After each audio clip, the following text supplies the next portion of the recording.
السلام علیکم ورحمۃ اللہ وبرکاتہ۔ الحمدللہ ہم ایک عظیم دور سے گزر رہے ہیں جب پاکستان و ہندو کے بیچ تناؤ بڑھ رہا ہے۔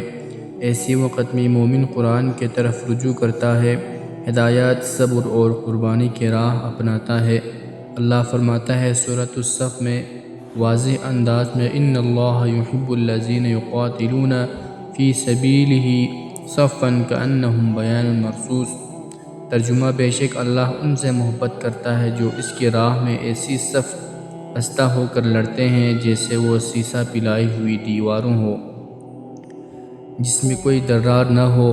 اسی وقت میں ہمیں اتفاق اور صبر چاہیے، نہ صرف میدان جنگ میں بلکہ دلوں میں بھی۔ یہی پیغام ہے قرآن و سنت کا اور یہی طاقت ہے امت کی۔ رسول اللہ صلی اللہ علیہ وسلم نے فرمایا واضح طور پر، المؤمن المؤمن کالبنیان یشد بعضہ بعضا، یعنی مومن کے لیے ایک دیوار کی طرح ہے جو ایک دوسرے کو مضبوطی سے تھامے رکھے۔ آج ہمیں اسی بنیان مرصوص بننے کی ضرورت ہے۔ قوم، دین اور ایمان کی تحفظ کے لیے سیاسی نہیں، ایمانی صف بندی چاہیے جس میں اخلاص اور قربانی ہو۔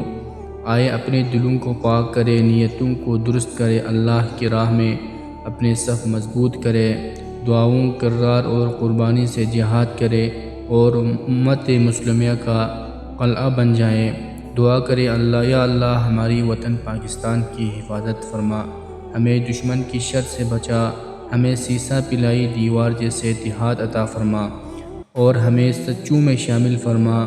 وما توفیقی الا باللہ، اللہ ہی کی توفیق سب سے بڑی ہے اور اس پر بھروسہ ہے، وہی مددگار ہے۔ اللہ ہماری حال پر رحم فرما۔ السلام علیکم ورحمۃ اللہ وبرکاتہ۔